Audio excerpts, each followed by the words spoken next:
We'll make a plan. I Please. like it when you share the screen. Okay, that also works. You know what? If you like it, Oh, then that's what we like. so Okay. you both, Rabbi. Okay, good. Good, good, good. Here's what we're going to do. I'm going to put everybody on mute just so that we have everybody a nice quiet background.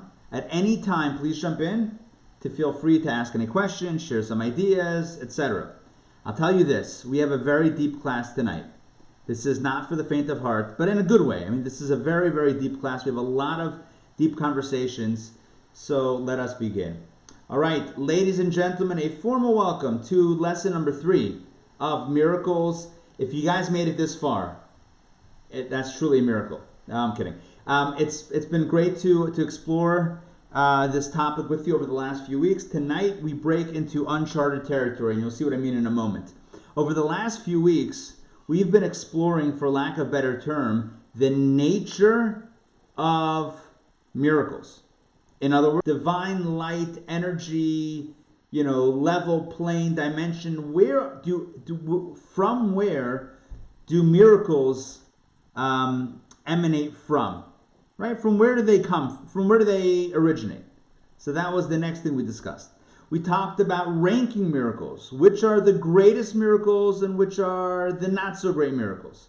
And how do you assign a sort of like a scale to rank the different types of miracles?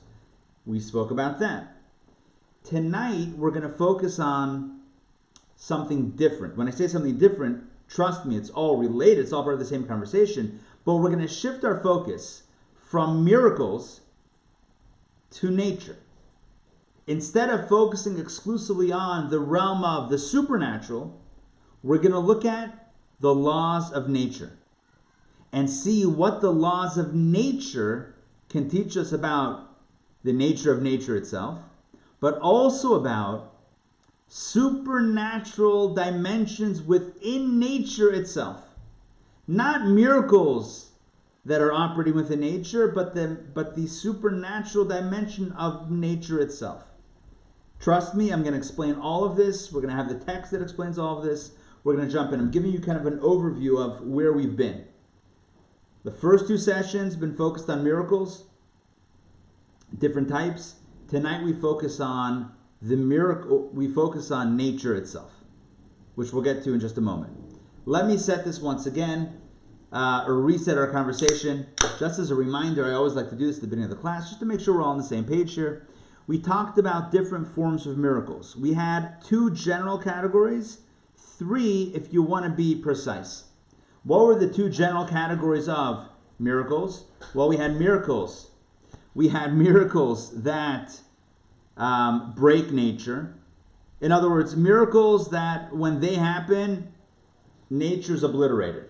Like the laws of nature go out the window, and that's how you know it's a miracle, right? I mean, what is the miracle? The miracle is that nature totally was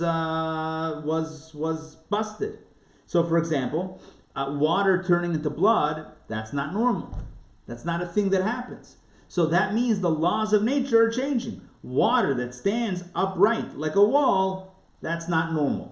So these are things that we see and we call them out as miracles. Why do we call them out as immediately miracles? Because we know that nature doesn't operate like this. So if it is operating like this, we know it's not nature, it's something supernatural that is shoving aside the laws of nature and saying, let the big guns come in. Clear on out. This is what's happening now. That's what a miracle is. That's a miracle. So that's what the first type of miracle is, a miracle of shattering nature.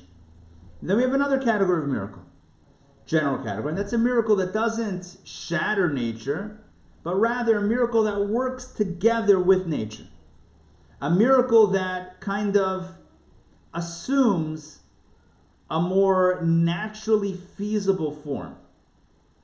So it doesn't just announce and say, hey, nature, please move out of the way, we have a miracle rolling in. Rather, it says, or it doesn't make any announcement at all, it just kind of slips into the garments, if you will, of nature and guides nature in its intended direction. Some of these are more obvious, like the stories, as we said, of Hanukkah and Purim, where although it happened all through natural means, but it clearly had a supernatural hand guiding it. And some miracles are so discreet that even the one who benefited from the miracle, who experienced the miracle firsthand, is oblivious, is blind to the fact that they just had a miracle. You can have a miracle, and you might not even be aware of it. What type of miracle? A miracle in which this power, this force, the miraculous force, so assumed a natural cloak, garment, that it appeared to be completely natural. Okay, so those are the 2 or 3 levels of miracles. But in general, I think it's easier if we divide them into 2 categories. Miracles that break nature, and miracles that work with the laws of nature. They're still miracles, but they work with the laws of nature. Now, when we talked about ranking miracles, again, all of this is kind of recapping what we've done. Hey Linda, how's it going? Good to see you. When we talk about ranking miracles, right, if you had to rank them, greatest, not so great. So you would think that the way we ranked it, you and I might have ranked it, the louder the miracle, the bigger the miracle, right? If it makes a lot of noise, if it wreaks a lot of havoc, if it causes, a buzzword in industries today is disruption. Yeah, if it disrupts nature, that's a miracle. Yeah, a miracle that kind of fits in and kind of, you don't even know it's a miracle. What kind of miracle is that? Weak sauce miracle. Weak sauce. A real miracle. A real guy's miracle. Guy's guy miracle. A real tough miracle is the one that, look at me, I'm a miracle. That's what we would have thought before we studied Kabbalah. Because Kabbalah explains that the truth is 180 degrees, is upside down. The greatest miracle is the one that assumes a more natural, plausible form. And the miracle that makes a lot of noise is actually a lower level miracle. The question is why? Why? So that's the statement.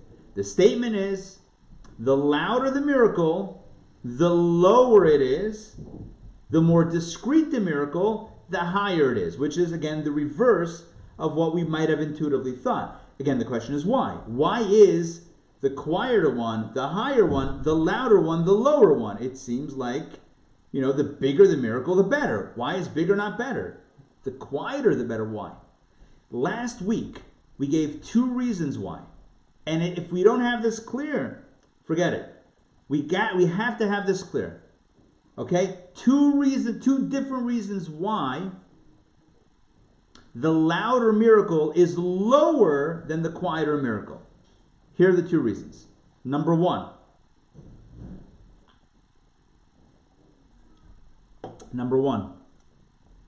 From the perspective of the origin, the source of the miracle. The source of the miracle, the source of the miracle that works within nature is higher than the miracle that breaks nature. Why? Because a miracle that breaks nature is coming from a divine energy that's bigger than nature,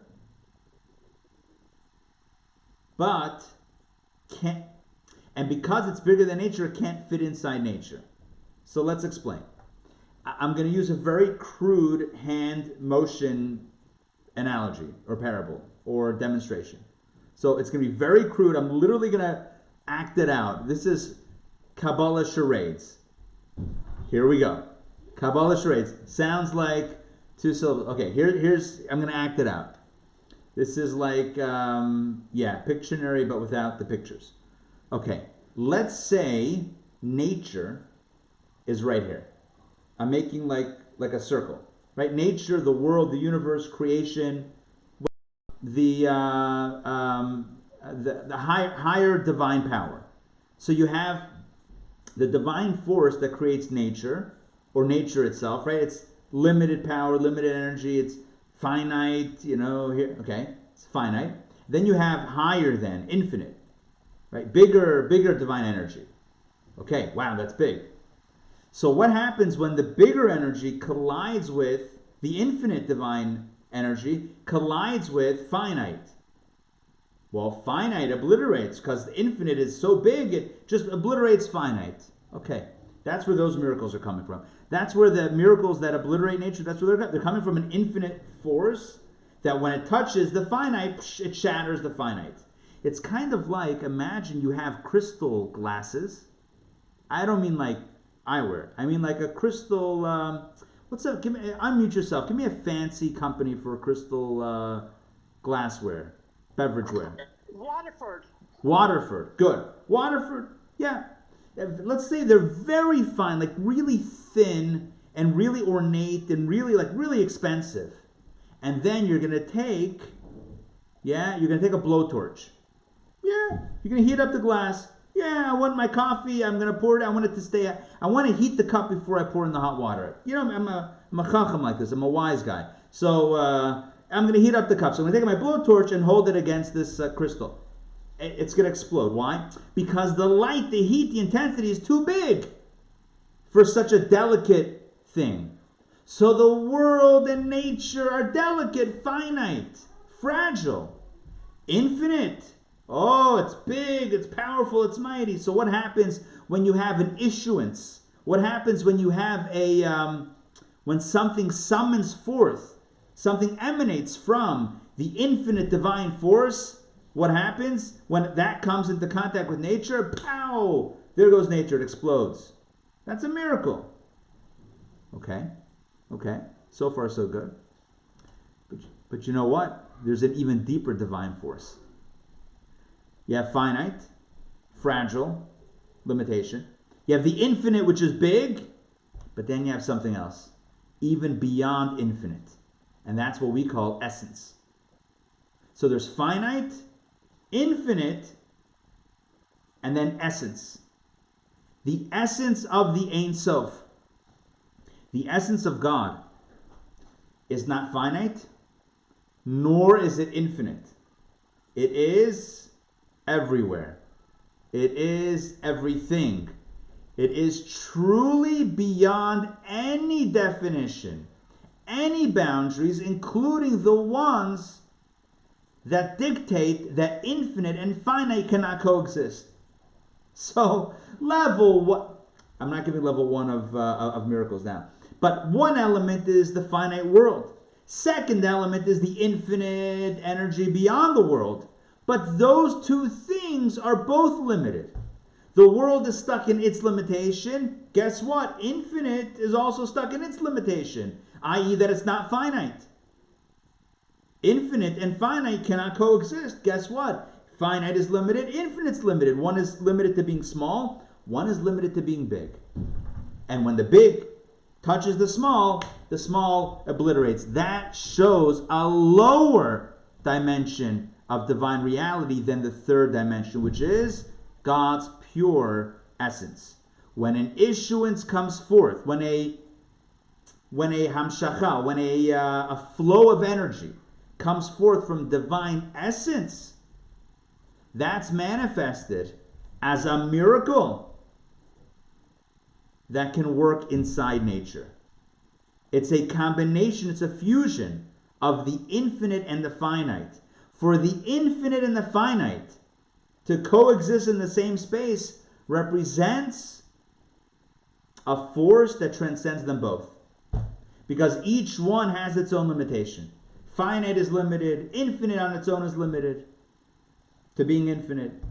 It's only from the essence of God that you can have the true infinite power or essence power, which can bring together infinite and finite. So, when you have a miracle that is an obvious miracle because it's broken some sort of natural law, nature just fell away for this miracle.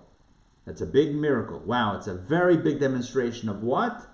Of God's infinite light that transcends nature. Good. What happens when there's a miracle that works inside, within the laws of nature? That just came from God's essence. That's not God's infinite power. That's God's essence, which is even deeper. Because that brings together the infinite and the finite in the same space. That's truly amazing. If infinite and finite can coexist, now we're onto something. That's essence. That was the first reason why the miracles that don't make a lot of noise are even higher. They come from a deeper place. Why? Because there's a merging, there's a confluence of infinite and finite. The second reason we said why the miracles that don't make a lot of noise are greater than the miracles that make a lot of noise are because the whole point of a miracle, what's the point of a miracle? Like, why does a miracle happen? It's a fluke? Like, oh no! Oh, infinite energy just got leaked out. Oh no, it's going to hit. Like, no, there's no accidents. Right? It's not like, oops, miracle. It's all intentional. What's the intent? The intent of a miracle is to show, simply stated, how God is in control of the world. The miracle that works within the world is a greater demonstration of that. Because the other miracle doesn't tell us that God controls the world. It tells us that God can break the world. That doesn't tell us that God can control the world. It says that God can throw away the world.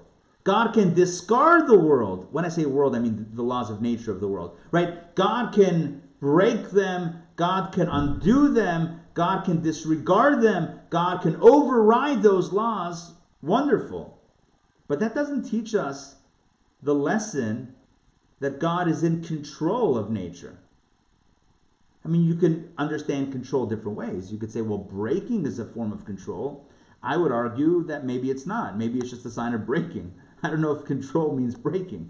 Control means, taking over the controls of a vehicle means that now you're driving. It doesn't mean that you've broken the car. Oh, I've taken over the controls of the car into the... Not I, God forbid. Right?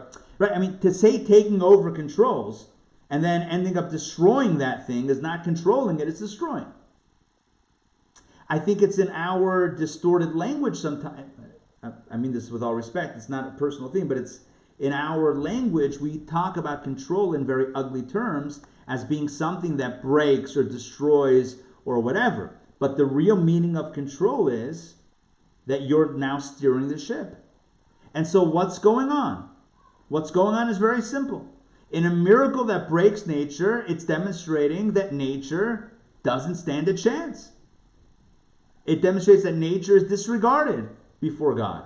Whereas the second type of miracle, the miracle that works within nature, demonstrates this beautiful idea that nature itself is guided by divine hands. And that's a beautiful lesson. So, for two reasons, the miracle that works within nature is superior. Now, that doesn't preclude, right, that doesn't take away from the fact that you could say that the other miracle that breaks nature is higher on a different level. And that's true also. There are advantages of that type of miracle, the really loud ones. That's not our discourse. That's not what we're talking about. We're giving, because remember, life is nuanced. Pros and cons. You very rarely find something where all the pros are on one side and all the cons are on the other side. The superiority or the superior qualities of the miracles that are the quieter, the more subtle miracles. Again, number one, they issue forth from a higher place, from a deeper place, a place in which there can be a coexistence of infinite and finite. And number two, it makes the point in a better way. What point? The idea that God is in control of nature. Where do you see that? When nature is being guided by the divine hand. Right? Where, like the story of Purim, the story of Hanukkah, where, there was a physical war fought, physical things happened, there were natural means that were taken in the process, but guided by divine hand. That shows us that God truly is in control of nature. Okay, so that all leads us to today's conversation, which is about nature. The nature of nature. So, you see, up until now, it's been also very binary. Even as we're trying to not be so binary, because we're talking about like essence, which is, higher than both infinite and finite. Okay, so that's like the third element. But Nonetheless, we're still a little bit binary because we're talking about nature and versus miracles. There's still two elements. There's nature, and then there's the miraculous, and then within the miraculous, we're talking about different types of miracles, but that still is standing opposite nature itself. And we're talking about miracles that break nature, miracles that work with nature, but still there's the miracles, right? And then there's the nature. Like when no miracles are happening, just normal nature. Sunrise, sunset, four seasons, like the normal stuff. Not like, Purim, Hanukkah, or splitting of the sea, water turns to blood. None of that stuff. It's normal nature. Like straight up predictable nature. That's very different, we would think, than a miracle. That's not a miracle, that's nature. Okay, not so fast. What is the nature of nature? Where does that come from and what's going on? That's what we're jumping into right now. Any questions before we begin? Questions, comments? I see some chat. Hold on one second, let me look at my chat. Is Tzimtzum related to essence? We'll get there soon. We'll talk about Tzimtzum. Okay? Tzimtzum means contraction. Mark is asking. Let's hold on to that question because we're going to do a lot. Tonight's session, we're going to get very Kabbalistic. Oh, and I should mention before I show my screen, tonight is... I don't want to mess up. You're not supposed to count the Omer before you count the Omer. So tonight is the day after the 32nd day of the Omer. I'll let you do the math. So tonight is 32 plus 1. I'm not going to say it. I'll let you say it. But here's the deal. It's highly significant because tonight is the yahrzeit of Rabbi Shimon Bar Yochai, the great Rashbi, who is the author of the Zohar. He taught the teachings that are written in the Zohar, the primary work of Kabbalah. So tonight and tomorrow are it's like the days of Kabbalah study. So it's perfect that we're studying Kabbalah and deep Kabbalah tonight. As you'll see, we're about to get very deep. Okay, so with that, let me share my screen and pull up the Miracles study text that I've translated just for you. Take a look at chapter 4. That's what we're up to, chapter 4. Can you guys see it? Oops. There you go, right there. Yes? Thumbs up if you can? Okay. Let me see if I can make this a drop bigger. Oh, look at that. Who needs to strain when we have little plus signs on my screen that can make everything shh. Okay, chapter 4. To explain the difference. Oh. Look at this. Look at this first line. That's all you need to know. To explain the difference between the two reasons we gave as to the advantage of the miracles garbed in nature over the miracles that shatter nature. We just gave two reasons why those miracles are greater than those miracles. Now he's going to say, what's the difference between those two reasons? You got to love it.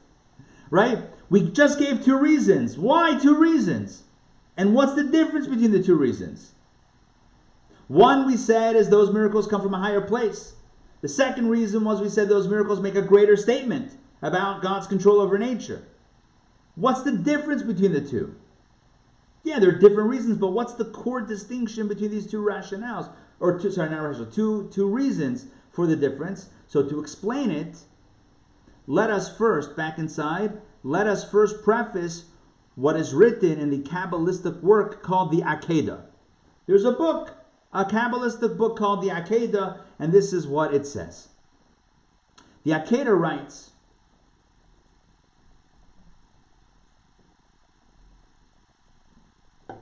that even from the natural order of the universe, it is possible to discover the greatness of the Creator. I need to explain. It's not just from miracles that you can see the greatness and the power of God. Just hold my beer. The Akedah says, I'm paraphrasing. The Akedah says that even from the strict rules of nature itself, you can discover the greatness of the Creator. How so?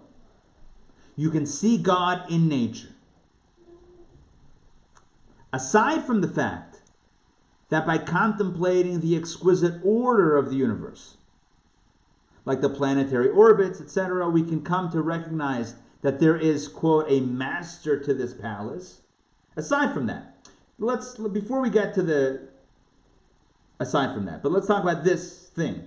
Okay, number one, you and I can contemplate the fact that this world, the universe, exists in exquisite order. There's exquisite symmetry, exquisite design to this universe. The way everything moves and works just so precisely to allow for life to exist on this planet. Even if we're just talking about us. Let's talk about us. We all like talking about us. So why not? Why not tonight? Let's talk about us. Yeah? You know the precision that life on earth requires?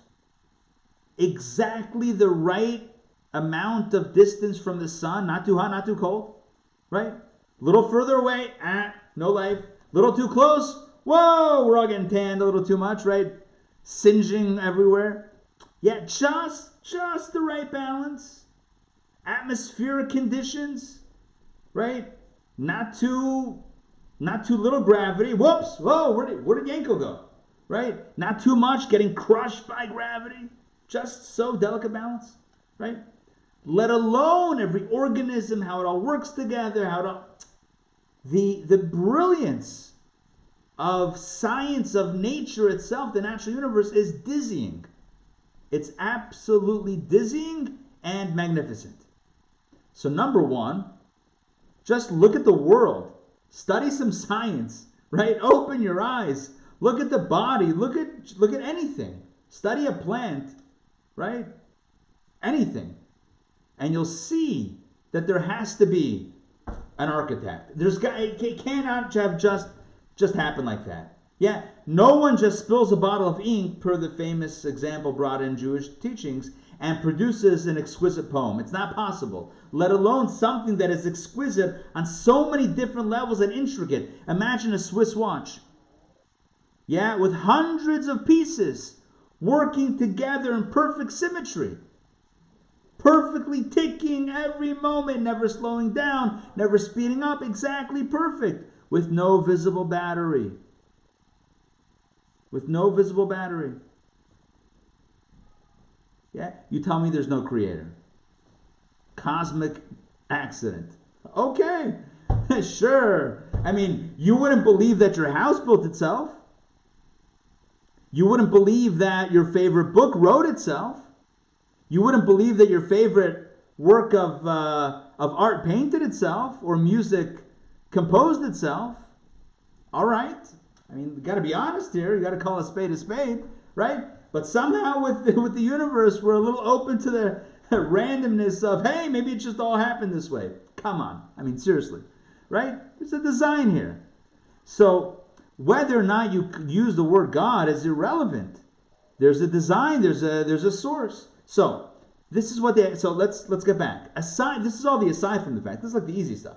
Aside from the fact that you can discover God or a source or a creator, whatever you want to call God. Aside from that, you can discover this by just looking at the sheer exquisite order of the universe. Let's continue now. Moreover, we can discover God, and this is big, by contemplating the fact that the natural order operates in a way that is constant and consistent without change. That's the key right here.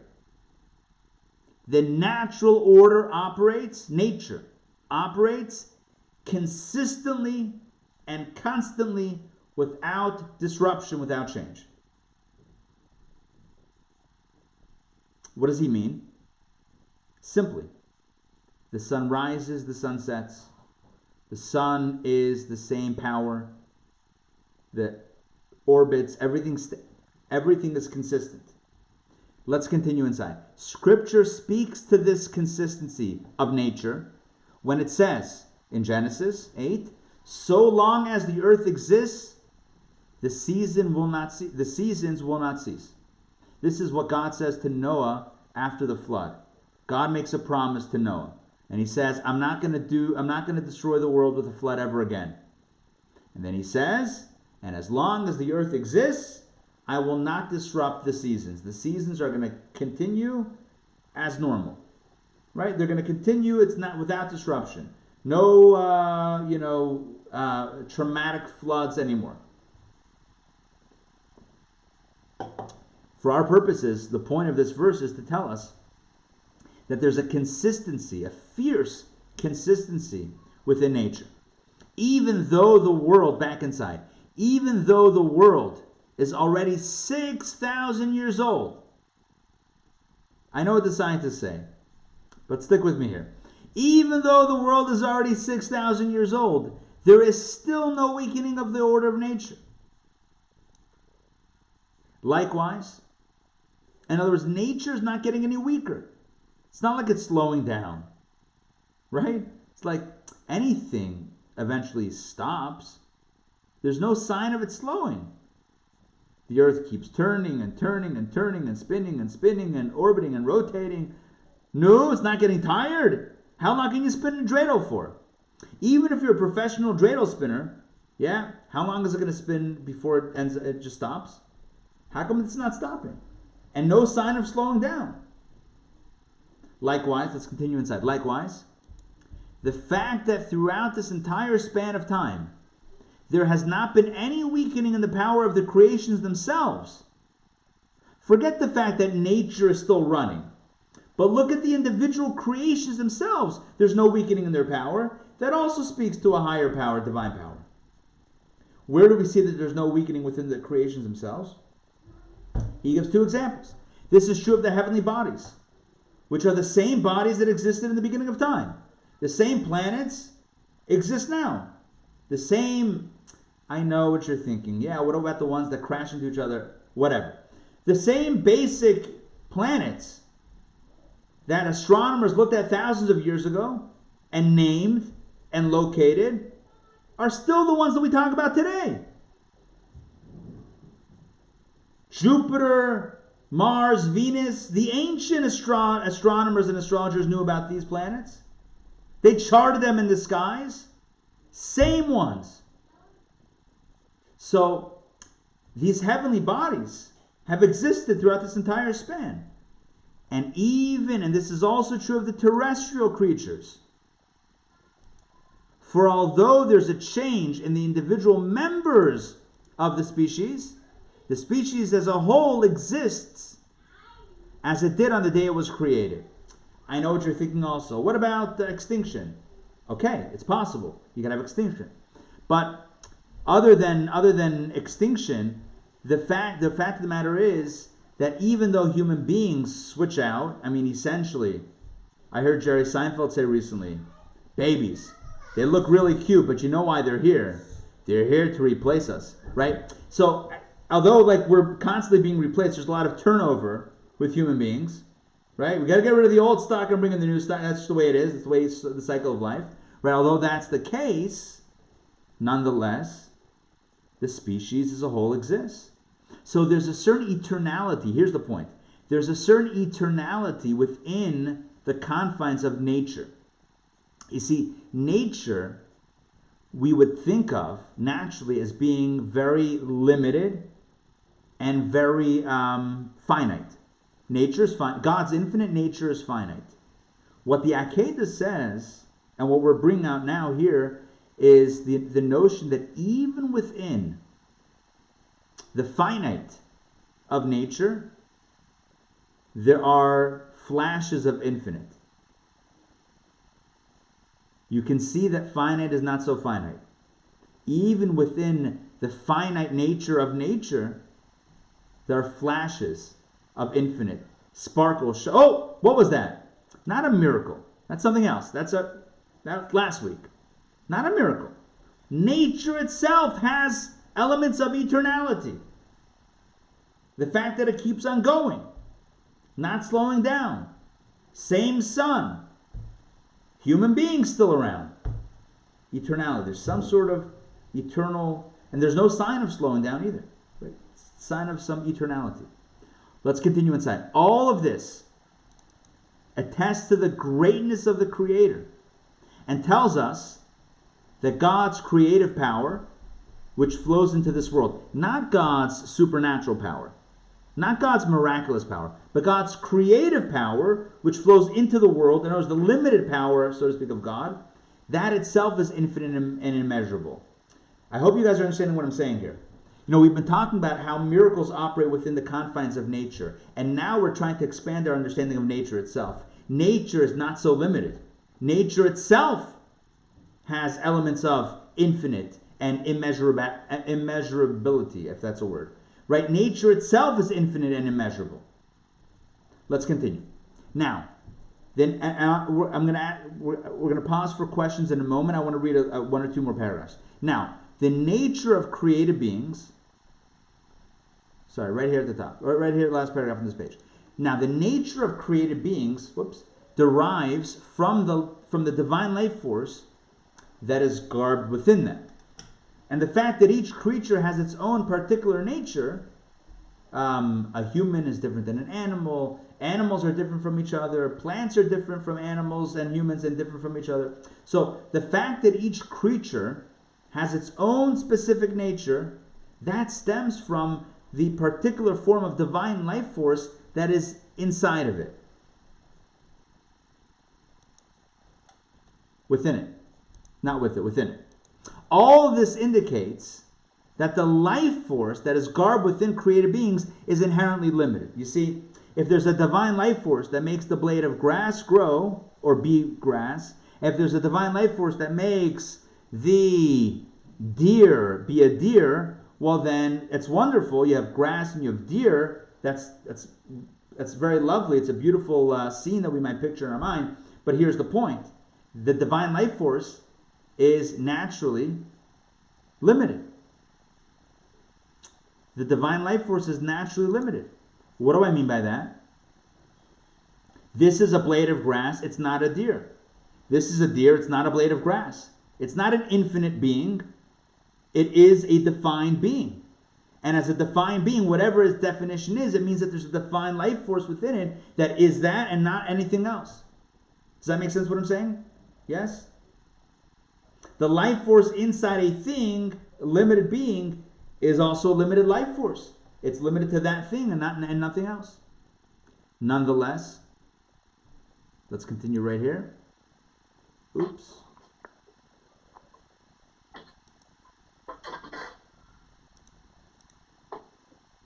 Hold on, I'm having difficulty with my scrolling abilities. Here we go, back in the game. Nonetheless, this is true only of the nature of the created beings itself. Now, the nature of the created beings, their nature is limited. But with regard to the consistency of nature, the fact that nature operates without change, without getting weaker, indicates that this force stems from God's infinite and immeasurable power, a power that transcends the natural order. Again, I hope this is not getting too out there. He's saying something simple. We're not talking about miracles today. We're talking about nature. He's saying within nature itself, you have a duality. You have the nature of nature, which is limited. In other words, when I say nature of nature, a thing's nature, a blade of grass does what it does, and a deer does what it does. It's specific to that being, so its nature is limited to what it is. It's not an infinite nature. It's a limited nature. It's a finite nature. It's a very defined nature. Every living being has its defined nature, how it operates and what it does and how it looks and all that stuff, how it operates. So the nature of nature is limited. But the fact that nature itself is consistent, in other words, the fact that a blade of grass is only a blade of grass, that's a limitation. But the fact that blades of grass have been growing since the beginning of time with no sign of slowing, that indicates an infinite power within nature itself. Nature is limited, but the fact that nature is so consistent and doesn't change, that indicates that nature itself stems from God's infinite and immeasurable power, which transcends the natural order.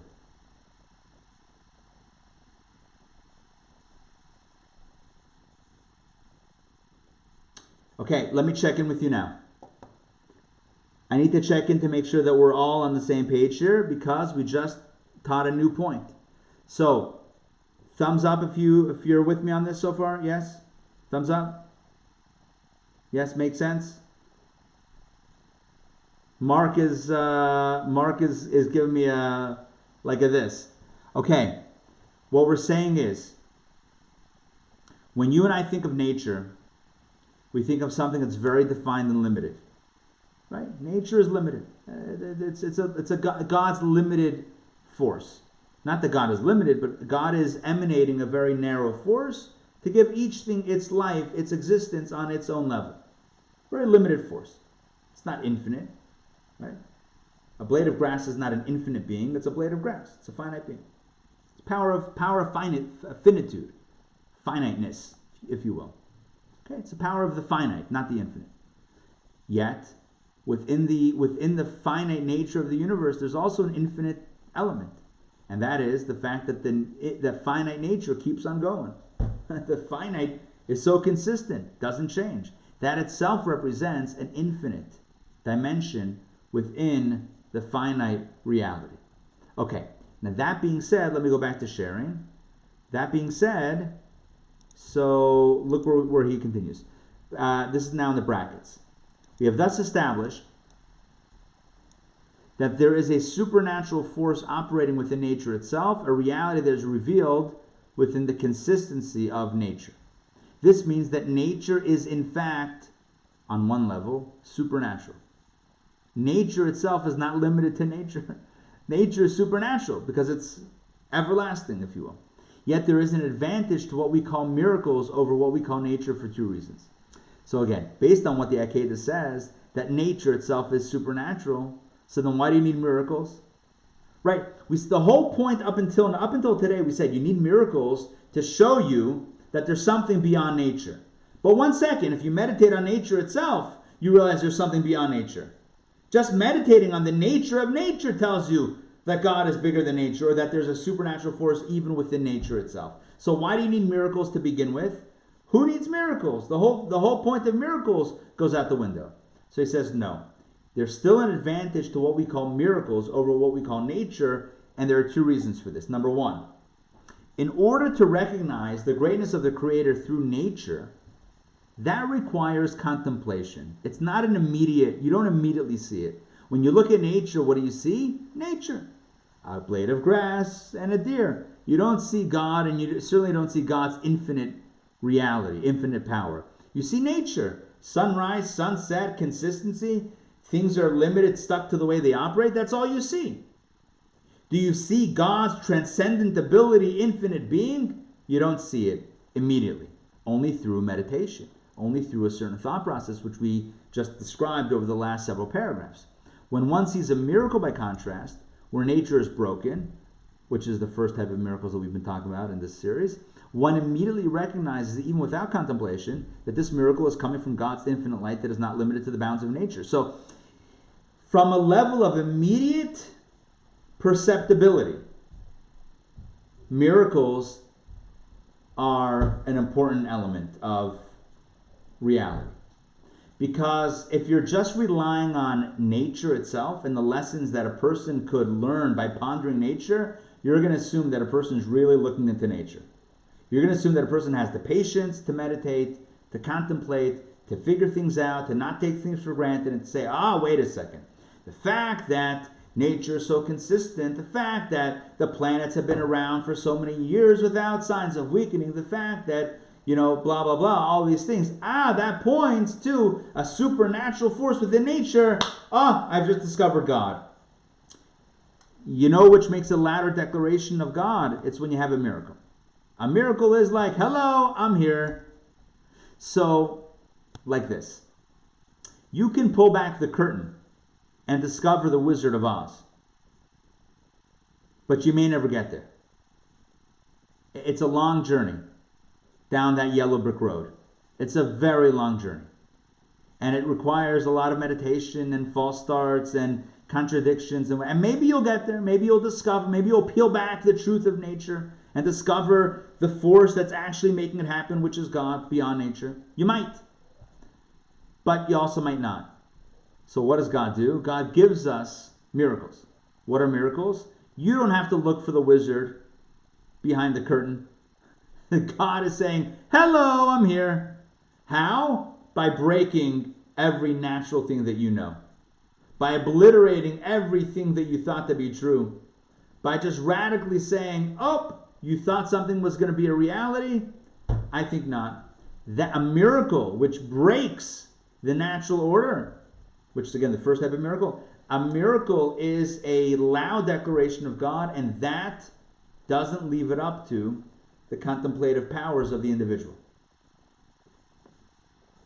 Number 2, a second advantage to miracles over nature, even though within nature you can see the supernatural, you can see the infinite power of God, but still there's an advantage to miracles over nature, is that the recognition of God's infinite power through the consistency of nature, even after contemplation, that itself is still guarded within nature. In other words, when you look at nature and you discover God's infinite power within nature, wow, it's still going on. There must be an infinite power operating inside this finite nature, but you're still discovering God as completely guarded within nature. And the fact that the natural order nature does not change or cease. Through miracles, by contrast, one is exposed to a manifestation of God's infinite power itself beyond having been guarded within nature. So, in the former, i.e., by contemplating nature, you and I are introduced to God operating within nature, but by through miracles, one is exposed to God's infinite power itself beyond being guarded within nature. However, this latter point number 2, right, this point that we just stated, itself points to an advantage of God's infinite power as revealed through the consistency of nature over the revelation of God's infinite power through miracles. So again, remember, there's pros and cons on both sides. So we just gave 2 pros to miracles over nature. Although there's God's infinite power within nature, but that A, requires contemplation, and B, that is limited, if you will. The infinite power is limited by the way it operates within nature. But there's a pro to that as well. Why?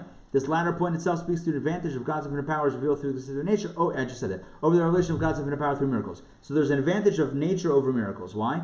For the infinite power that is revealed through miracles, which shatters the world, the nature of the world, apparently cannot relate to the world, which is why it shatters it. So it's, as we said before, in the context of miracles themselves, so those miracles that shatter nature, that indicates that that infinite power of God cannot relate to the realities of the world, which is why the realities of the world are broken. By contrast, the infinite power that is revealed through the consistency of nature demonstrates that the limited power of the world itself is also bound with God's infinite power. When you look at nature and you see God's infinite power within nature, what you're seeing is a perfect marriage of God's infinite power and God's finite power. God's ability to transcend limitation and God's ability to limit his expression.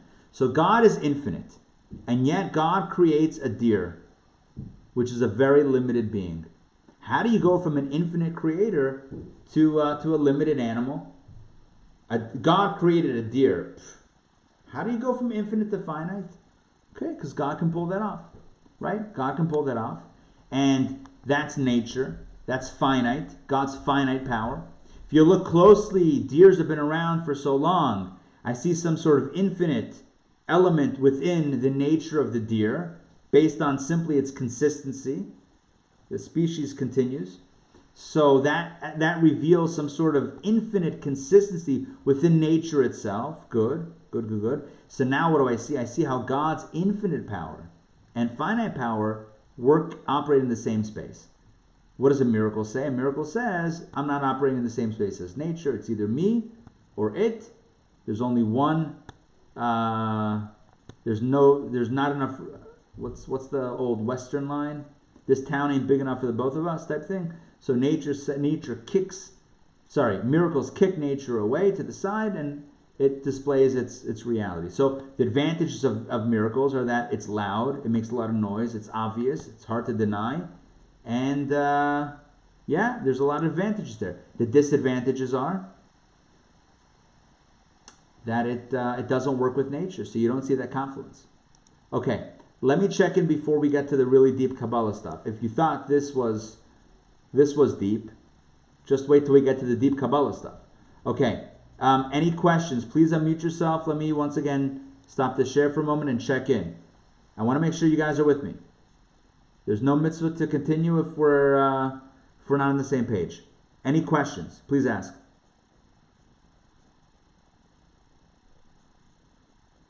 All good? So species that evolved,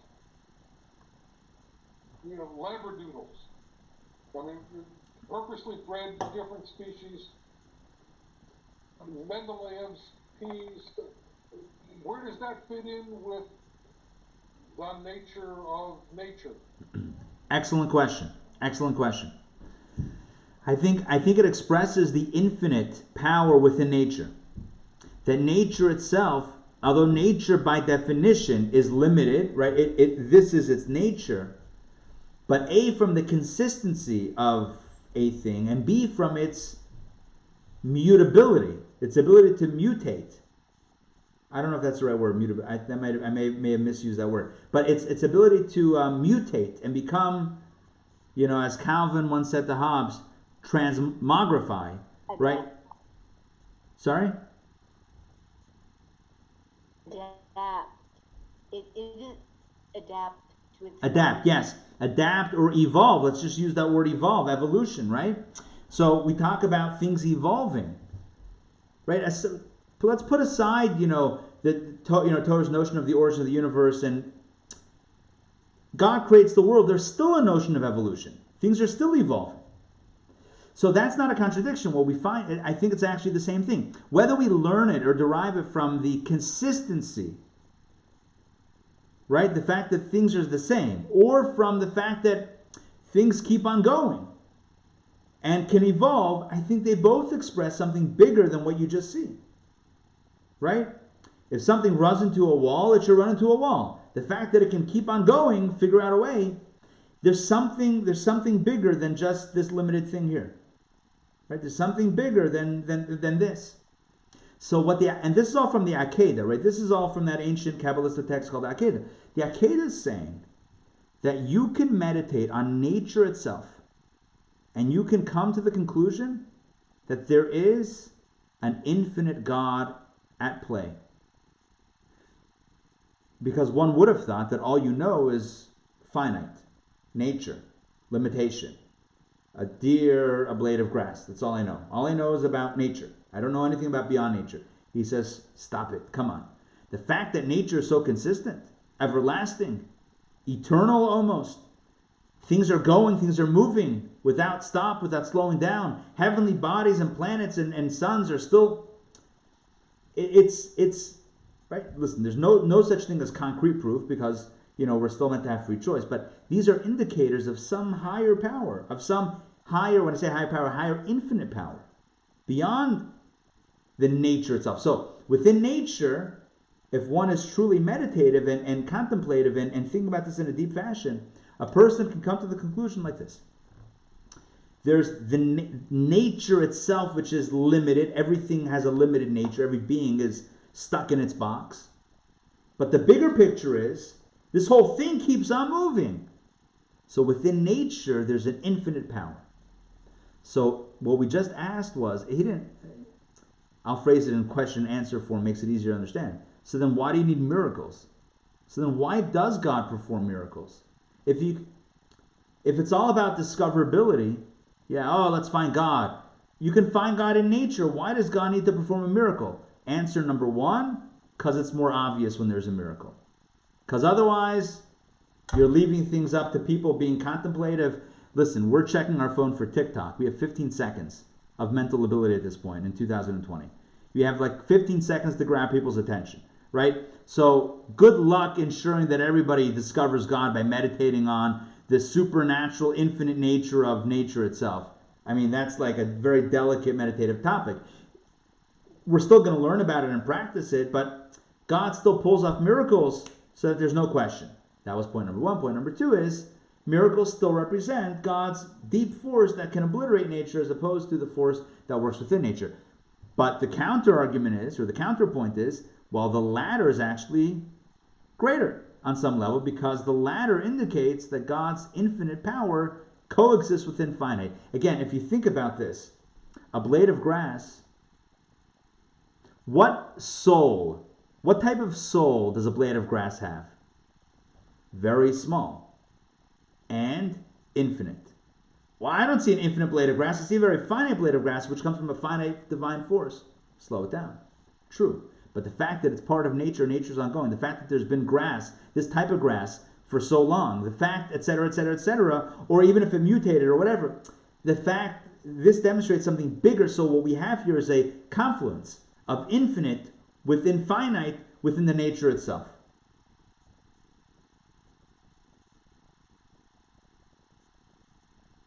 Linda's asking, infinity is revealed by the consistency of the finite. Would that be correct? That's exactly what the Akedah says. To which we just asked, so why do you need a miracle? If infinity is already revealed within nature, so who needs miracles? Number one, it's hard to see it within nature, because you need to meditate on that. And number two, miracles reveal a bigger force that obliterates. We said before that it's not necessarily a bigger force, but we're still going to come back around to that. Now, we're going to go deeper now. We're at the time, 8:32. We got, what should we do? I really want to jump in, if possible. Let's just do this for another 2 or 3 minutes. Okay, here we go.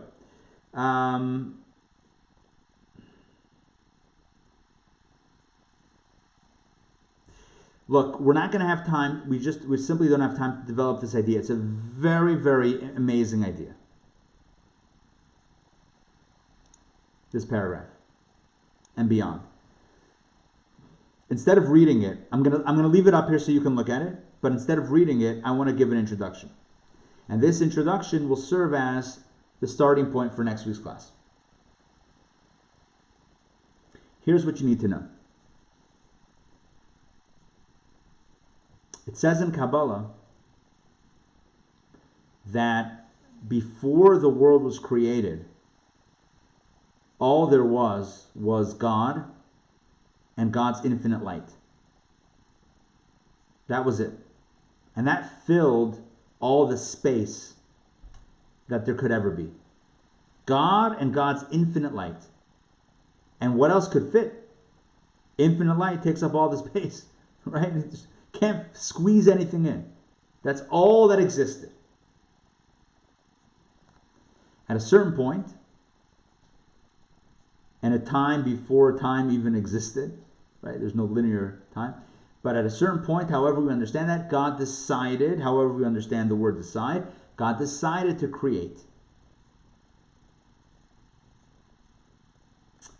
And in so doing, God performed a feat, F-E-A-T, known as the Tzimtzum. If you want to see the word Tzimtzum, I just highlighted it on the page. Tzimtzum. Tzimtzum is usually translated as contraction. What does contraction mean? So imagine a force taking up all the space. And then imagine that force contracting within itself. And now there's space. Empty space. Again, initially, let me give you a human example. You have a person with a very big personality who walks into a party. And before you know it, they've taken over the room. And their personality is so big and so expansive and so all-pervasive that everyone is buzzing about this person. They've filled all the space. They've taken over. If they were to withdraw within themselves, that would once again create space for others. Think about parents and children. As long as the parents are being the ones being expressive and expanding themselves, there's no room for the child. When the parent is quiet, when the parent is contracting within themselves, that gives space for the child. A teacher that replies to a question of the student and says, "What do you think?" The student asks the question. Instead of answering it, the teacher says, "Tell me what you think." That's called contraction. Instead of the teacher stepping in and filling that space with their knowledge, the teacher steps back and within and withdraws and shrinks in and says, "You fill that space." Before creation, God filled all the space. Then God wanted to create. So God contracted. By the way, we don't have time to get into it. I don't think we're going to get into it in this series. It's too big of a topic. The contraction is not a literal contraction.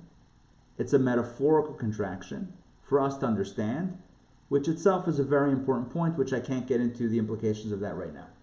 But just take my word for it that it's not a literal contraction. It's a metaphorical contraction. But let's still speak with the metaphor. So God is filling the space, wants to create, contracts. That creates an empty space. The empty space is known as the makom chalal, which means empty space. Chalal means like a hollow, an empty space. Within that space, that is where creation emerges. That's what we always say. That's what Kabbalah always says. But taking a step further, something's missing. Something's wrong with this picture. You have the infinite light filling all the space. And then there's no room. So it withdraws, and now there's just emptiness. It's not darkness. It's not blackness. It's not, right? It's not nothing physical. It's total void. Total void. Because black is still a color. Right? Darkness is still a thing. I'm talking about like total nothingness. There's no... And we say in that space, that's where creation rises.